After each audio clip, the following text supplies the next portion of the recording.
Welcome. It's a day to be a miner. This is my iPolo V1 Mini, and overnight it stopped hashing. We're gonna start troubleshooting it, but first let's spin that intro.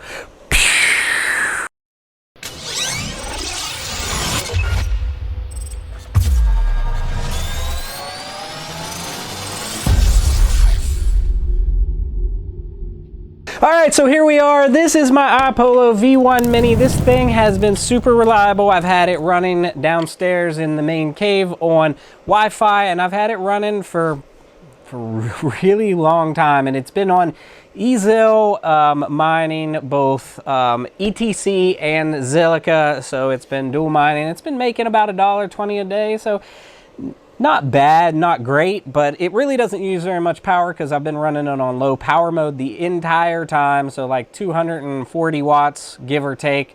Yeah, and it just randomly stopped working last night, overnight. I woke up. So then I go and check the interface this morning, and I log in, and there's no hash rate. It's not showing any hash rate. It's showing that it's still up. It's showing that it's still online. So of course, the first troubleshooting, I unplug it, reboot it 3-4 times, and I still get nothing.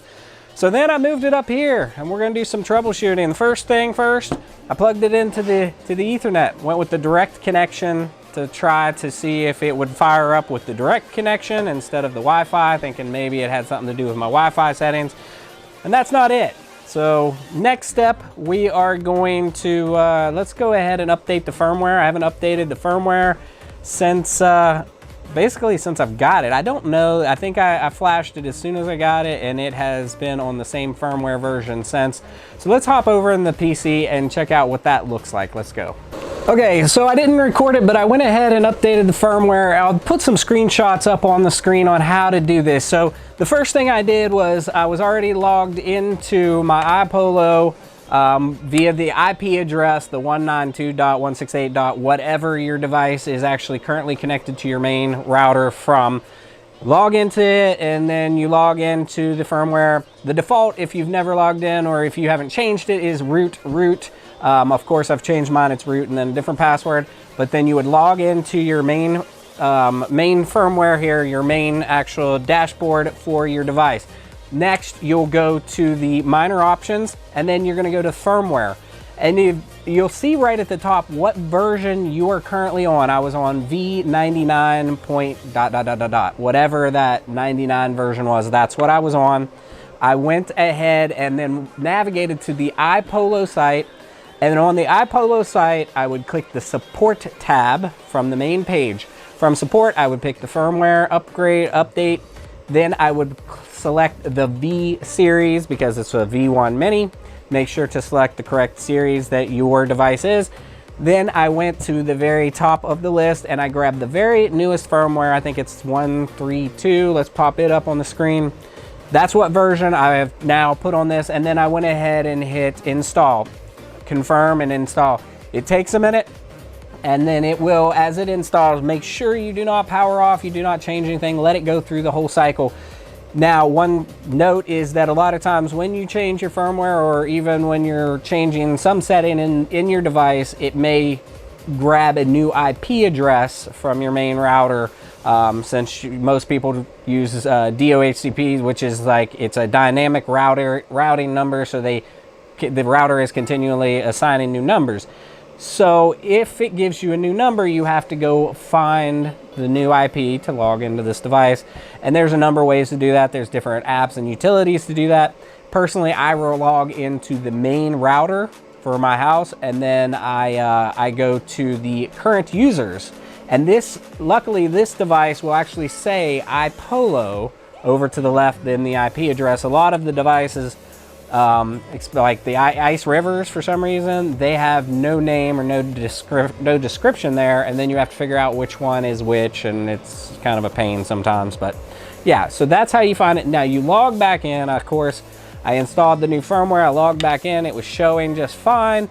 However, it's still not hashing, It is showing that it's connected, shows connected, 10-15 minutes, red light blinking on the back for fault. So yeah, let's continue our troubleshooting.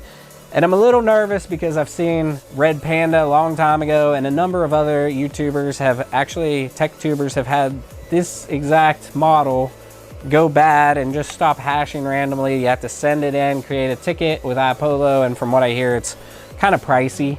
But I've had this thing running on low power mode its whole life. I've had zero issues up until now. So let's go do some more troubleshooting. We're gonna try a couple different pools and see make sure that it's not like some silly pool issue. And then we're just gonna play with some of the settings and make sure that the temperatures are good. The fans obviously are still spinning. The power supply, I think there's nothing wrong with the power supply, but we could, since this runs on dual 6 pins, we could easily just hook a server power supply up to this and test it. So yeah, I'll probably just hook this guy up here and then put a couple 6-pin cables from here into here, and we'll test to make sure it's not a power supply issue, because that could be a really easy, common issue. This giant brick here goes up to 360 watts. It's a Hunt-Key brand. It's interesting because it's the exact same brand that the Ice Rivers use when they send their power adapters. So it must be a big, affordable, cheap brand that works with ASIC companies. Yeah, so we're gonna try those steps. First step, we're gonna check the pool. Then we're going to try a couple different pools. We're gonna check some interior settings, and then of course we'll revert to the power supply. And then if none of those options work, I'll be stumped, and then I'll have to reach out to iPolo and create a support ticket, I guess. Make sure to comment down below if you have any ideas what this could be or what could be wrong. But if I don't get it fixed, let's go ahead and do some more troubleshooting and see if we can't figure this guy out. Let's go. Wow, okay. I've got it fixed. I've got it running now. It's actually starting to heat up. It's not flashing fault. It's showing on the pool.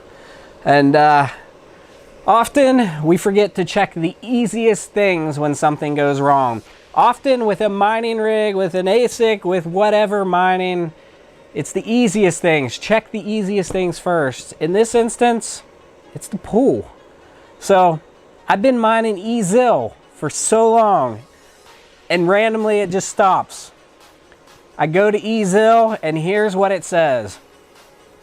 Dear miners, we regret to inform you that ezil.me will cease, that's wrong, cease, should say cease, will cease all mining operations on 25th of March. That's today. We will automatically process all outstanding payments within a few business days after that. Alternatively, you can request your payout by contacting our tech support team. Details here. EZIL mining is to cease, they got it right on the bottom part, to cease mining pool operations on the 25th of March of 2024. So it's a bittersweet ending. This is working. I don't have to do an RMA. I don't have to jump through those hoops. However, I did waste a ton of time. I reset all my Wi-Fi. I'll have to set it all back up. I'll have to move it, put it back into place, find a new good pool, because right now I just jammed it on 2 miners just to get it running. Definitely way less profitable on there. It's showing like 80 cents a day. I was making $1.20 running EZIL. So yeah, I still got some work to do, but man, it's great that this is okay. On the flip side, it's sad to see another prominent pool, a really solid pool that has been dependable over the years, go the way of Old Yeller, just to be relegated to obscurity again.